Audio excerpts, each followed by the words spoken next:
আমরা অনেক সময় জবাই করার পরে ছুরি দিয়ে এটাকে খোঁচানো শুরু করে অনেকে।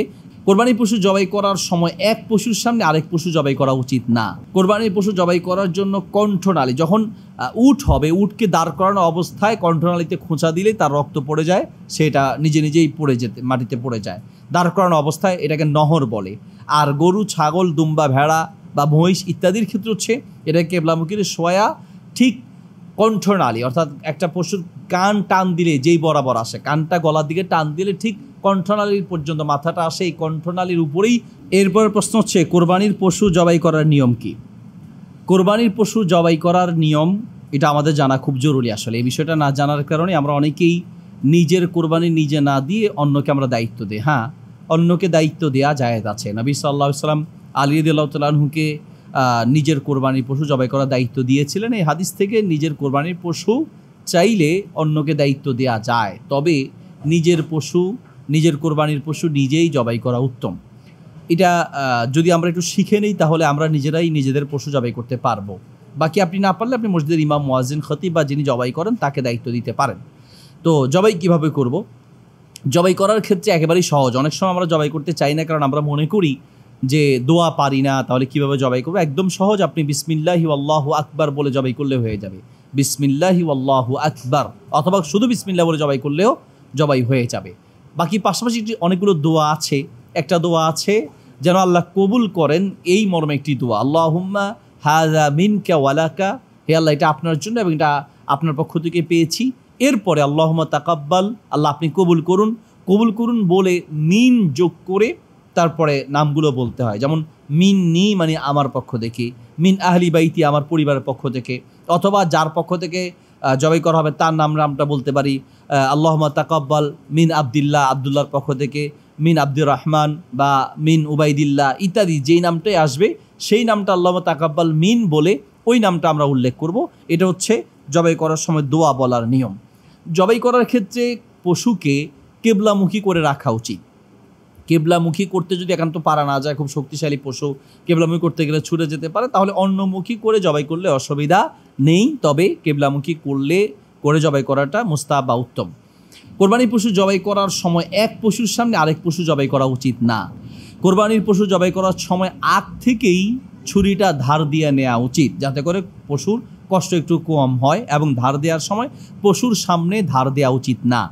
পাশাপাশি কোরবানির পশু জবাই করার জন্য কণ্ঠনালী, যখন উট হবে, উটকে দাঁড় করানো অবস্থায় কণ্ঠনালীতে খোঁচা দিলে তার রক্ত পড়ে যায়, সেটা নিজে নিজেই মাটিতে পড়ে যায়।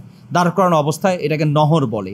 আর গরু, ছাগল, দুম্বা, ভেড়া বা মহিষ ইত্যাদির ক্ষেত্রে হচ্ছে এটাকে কেবলামুখী শোয়া ঠিক কণ্ঠনালী, অর্থাৎ একটা পশুর কান টান দিলে যেই বরাবর আসে, কানটা গলার দিকে টান দিলে ঠিক কণ্ঠনালীর পর্যন্ত মাথাটা আসে, এই কণ্ঠনালীর উপরেই ছুরি চালাতে হয়।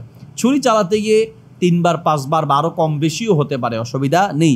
যতক্ষণ না রক্ত প্রবাহিত হয় ততক্ষণ এটাকে জবাই করা যাবে। তবে এটা জবাই করার আগেই ছুরি ধার দিয়ে নিতে হয়, যাতে করে কষ্ট কম হয়। আর জবাই করার পরে রক্ত যখন প্রবাহিত হবে, তার কণ্ঠনালী কেটে গেলে একটু সময় নিয়ে সেটা নিস্তেজ হয়ে যাবে বা তার প্রাণ বের হয়ে যাবে। আমরা অনেক সময় জবাই করার পরে ছুরি দিয়ে এটাকে খোঁচানো শুরু করে অনেকে, যাতে দ্রুত প্রাণ বের হয়ে যায়। এটা একদম অমানবিক। ছুরি দিয়ে জবাই করার পর এটাকে ছেড়ে দিতে হবে, আস্তে রক্ত প্রবাহিত হলে সেটা এমনিতেই পড়ে যাবে। কোনো কারণে জবাই করার পরে যদি পশুটি দাঁড়িয়ে যায়, দৌড় দেয়, তো আমরা অনেকে মনে হয় কোরবানি হয় নাই, জবাই হয় না। এটা ভুল কথা। শক্তিশালী পশু জবাই করার পর এটা লাফ দিতে পারে, লাফ দিয়ে একটু হাঁটাহাঁটি করতে পারে, আবার নিজে পড়ে যাবে। যখন রক্তটা বের হয়ে যাবে সে নিজেই পড়ে যাবে। এটার জন্য আলাদা করে সেটাকে খোঁচাখুচি করা, এটাকে ধরে আবার জবাই করা কোনো প্রয়োজন নেই। কোরবানির পশু জবাই করার আগে আমরা অনেকের নাম জিজ্ঞেস করি কার কার পক্ষ থেকে।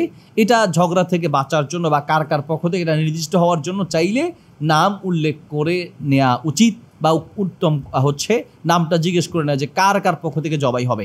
আমরা একটা কমন ভুল করি, যারা জবাই করেন তারাও ভুল করেন, সেটা হচ্ছে জিজ্ঞেস করেন যে কার কার নামে কোরবানি হবে। মনে রাখতে হবে আল্লাহ ছাড়া কারো নামে জবাই হবে না, একমাত্র আল্লাহর নামেই জবাই হবে। বলতে হবে কার কার পক্ষ থেকে জবাই হবে বা কোরবানি হবে। আমরাও জিজ্ঞেস করবো এবং বলার সময় বলবো যে অমুক অমুকের পক্ষ থেকে কোরবানি হবে, অমুক অমুকের নামে নয়, অমুক অমুকের পক্ষ থেকে কোরবানি হবে। এই কথাটা বারবার মনে রাখতে হবে। আমাদের দেশে একদম কমন ভুল, আমরা বলি যে অমুক অমুকের নামে কোরবানি হবে, আমার বাপের নামে হবে, আমার দাদার নামে হবে, আমার চাচার নামে হবে। হয়তো আমরা না জানার কারণে অথবা না বুঝার কারণে হয়তো এটা বলে থেকে আল্লাহ মাফ করবেন হয়তোবা, কিন্তু এটা এইভাবে বলা উচিত না। মনে রাখতে হবে একমাত্র পশু কোরবানি হবে কেবলমাত্র শুধুমাত্র কার নামে? আল্লাহর নামে কোরবানি হবে, আল্লাহ ছাড়া আর কারো নামে কোরবানি হবে না। এরপরে কোরবানির পশু জবাই করার পরে যখন সে নিস্তেজ হয়ে যাবে, প্রাণ বের হয়ে যাবে, তারপরে আমরা রশি যেগুলো বাঁধা আছে সেগুলো কাটবো, চামড়া আস্তে আস্তে কাটবো, একটু সময় দেওয়ার চেষ্টা করব। চাইলে নিজের পশু নিজে কোরবানি করা যায়, মহিলারাও চাইলে পশু জবাই দিতে পারে। আমরা অনেকে মনে করি যে না, মহিলারা জবাই দিতে পারে না। যদি মহিলাদের সাহসে কুলায় অথবা শক্তি থাকে, অনেক সময় মহিলাদের পক্ষ থেকে জবাই করলেও মহিলাদের পক্ষ থেকে কোরবানি করলেও মহিলারা জবাই করার জন্য আমরা সুযোগ দিই না, কারণ তারা মন নরম, হয়তো বা হাড় দুর্বল, ভয় পেতে পারে, অথবা হচ্ছে রক্ত দেখে সে ভয় পেয়ে যেতে পারে, এই জন্য হয়তো অন্য কেউ দায়িত্ব নিলেন। কিন্তু কেউ যদি সাহসী হয়, ইচ্ছে করে, তাহলে সে জবাই করতে পারে, অসুবিধা নেই। তো এই একদম সহজ, একেবারে কোনো দোয়া না পারলে শুধুমাত্র বিসমিল্লাহি আল্লাহু আকবার, বিসমিল্লাহি আল্লাহু আকবার বলেই পশু জবাই করা যায়। এরপরের প্রশ্ন হচ্ছে, পশু জবাই করার সময় যদি মাথা আলাদা হয়ে যায় তাহলে ওই পশুর গোশত খাওয়া যাবে কিনা? উত্তর হচ্ছে, সতর্ক থাকতে হবে যেন হাঁস, মুরগি বা যে কোনো পশু বা যে কোনো পাখি জবাই করার সময় তার মাথা যেন আলাদা না হয়ে যায়, সতর্ক থাকতে হবে। কিন্তু একান্ত কোনো কারণে যদি মাথা আলাদা হয়েও যায়, তারপরও সেই পশুর গোশত খাওয়া হালাল। শুধু মাথা আলাদা হওয়ার কারণে এটা হারাম হয় না। আমরা অনেকে মনে করি যে মাথা আলাদা হয়ে গেছে, এটা খাওয়া যাবে না, এটা হারাম। এটা ঠিক না। সতর্ক থাকতে হবে যেন জবাই করার সময় এই পশুর মাথা আলাদা না হয়।